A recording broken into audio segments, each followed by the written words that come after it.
मैं पहली बार राजनीति में अभी ही आया हूँ, आज से 3.5 साल पहले, जब मैंने यहाँ पैदल चलना चंपारण से शुरू किया।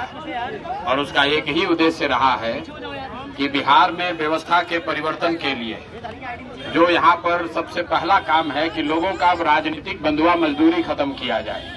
यहाँ 5 बरस नेता लोग जनता को लूटता है, परेशान करता है और चुनाव के समय जनता के पास विकल्प नहीं रहता है, तो लालू जी के डर से भाजपा नीतीश और भाजपा का डर दिखाकर लालू जी का लालटेन में किरासन तेल बनकर लोगों का जीवन जल रहा है। इस बार ये तय हुआ कि नहीं, जनता के पास एक विकल्प होगा। अब विकल्प किसका होगा? प्रशांत किशोर का नहीं, किसी एक व्यक्ति का नहीं, किसी एक जाति धर्म का नहीं, पूरे बिहार के उन लोगों का जो बिहार में अपने बच्चों के लिए पढ़ाई चाहते हैं, अपने बच्चों के साथ इंसाफ करना चाहते हैं, पलायन बंद करना चाहते हैं। तो 1 करोड़ लोगों ने 2.5 बरस में, जब मैं पैदल चला, 1 करोड़ लोगों ने मिलकर जो दल बनाया उसका नाम है जन सुराज।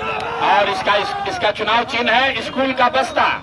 ये लालू नीतीश के 35 साल के राज ने पूरे बिहार को मजदूर का फैक्ट्री बना दिया। आपके बच्चों के पीठ पर बोरा बांध दिया।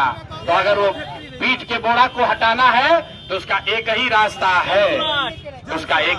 है, वो है पढ़ाई। इस्लाम के मानने वाले लोग, उनको मालूम है कुरान का पहला शब्द क्या है? इकरा। इकरा मतलब पढ़ो। और आपके बच्चों के पढ़ाई का कोई बात नहीं कर रहा है। वही हाल हिंदुओं का है। तो मेरे भाई, जन सुराज इसलिए बना है कि आप अपने बच्चों को पढ़ाओ, अपने बच्चों के साथ इंसाफ करो। अभी जो मैंने बताया भाषण में, भाजपा से मत डरो। दूसरा दल वाला आएगा, कहेगा भाजपा से डरो, हमको वोट दे दो, हमारे लालटेन में किरासन तेल बन जाओ। जन सुराज ये कह रहा है, सारे इस्लाम को मानने वाले मुसलमान भाई, अल्लाह से डरिए और हक के साथ खड़े होइए, अपने बच्चों के साथ खड़े हो जाइए, तभी आपके बच्चों का फायदा होगा, आपके यहाँ बेरोजगारी खत्म होगी।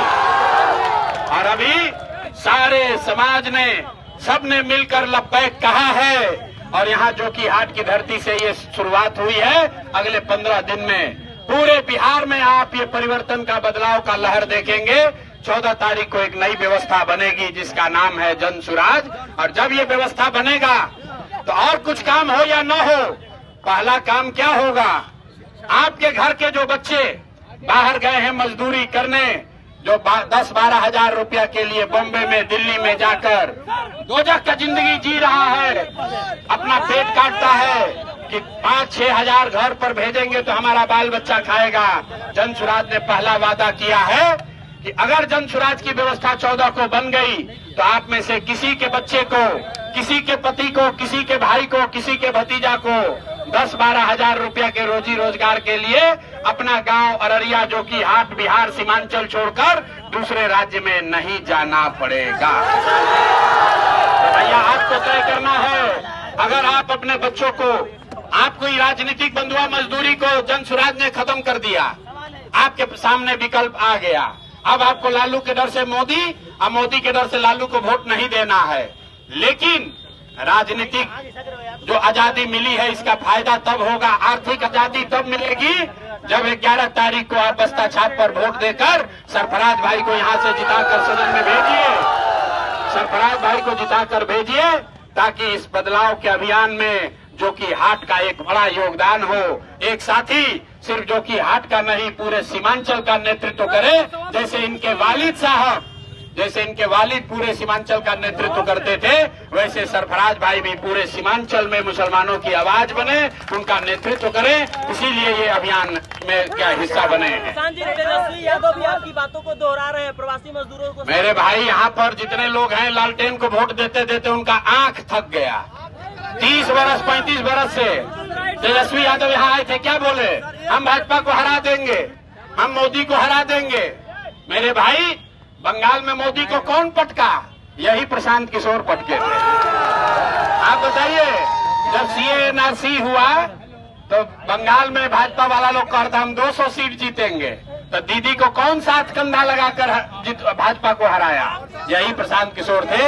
अगर आप हमारे साथ जुड़िएगा तो हम आपको इतना ही कह सकते हैं कि ये जो कि हाट की लड़ाई सीमांचल तक जाएगी, सीमांचल की लड़ाई बिहार तक जाएगी, और अगर बिहार में ये चीज हुआ तो ये बिहार में रुकने वाला नहीं है, देश में भी हम ही लोग इनको रोक कर दिखाएंगे।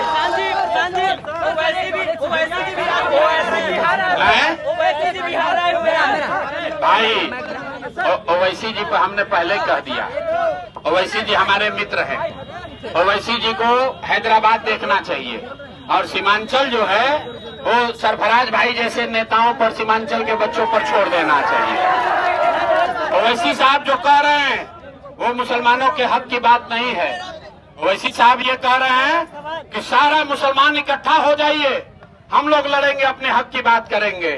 मेरे भाई यही चीज तो भाजपा भी चाहती है कि सारा मुसलमान इकट्ठा हो जाए, हिंदू के खिलाफ हो जाए। इसलिए जनसुराज ने रास्ता बताया, मैंने अभी सबको सिखाया। आज भी इस देश में आधे हिंदू भाजपा को वोट नहीं देते हैं। वो कौन हिंदू हैं? जो गांधी को मानने वाला हिंदू है, जो बाबा साहब अम्बेडकर के विचारधारा को मानने वाला हिंदू है, जो कम्युनिस्ट और समाजवाद को मानने वाले हिंदू हैं, वो भाजपा के साथ नहीं हैं। तो ओवैसी साहब कह रहे हैं सारे मुसलमान इकट्ठा हो जाइए, और जनसुराज कह रहा है कि सारे मुसलमान इकट्ठा हो जाइए, लेकिन उन 50% हिंदुओं के साथ इकट्ठा होइए जो विचारधारा के आधार पर आपके साथ कंधा लगाकर भाजपा से लड़ना चाहते हैं। तय आपको करना है। एक आए हैं तेजस्वी यादव, वो MY का फॉर्मूला दे रहे हैं, MY, और ओवैसी साहब कह रहे हैं खाली M, उसमें जोड़ा तेजस्वी यादव ने MY जोड़िएगा 30% हुआ। लेकिन जो जनसुराज का फॉर्मूला है, इसमें 4 विचारधारा के मानने वाले हिंदुओं के साथ अगर मुसलमान जुड़ जाए तो हम लोग 60% होंगे, भाजपा वाले 40 होंगे। इसी से उनको हराया जा सकता है, इसी फॉर्मूले से आगे लड़ाई लड़ी जा सकती है।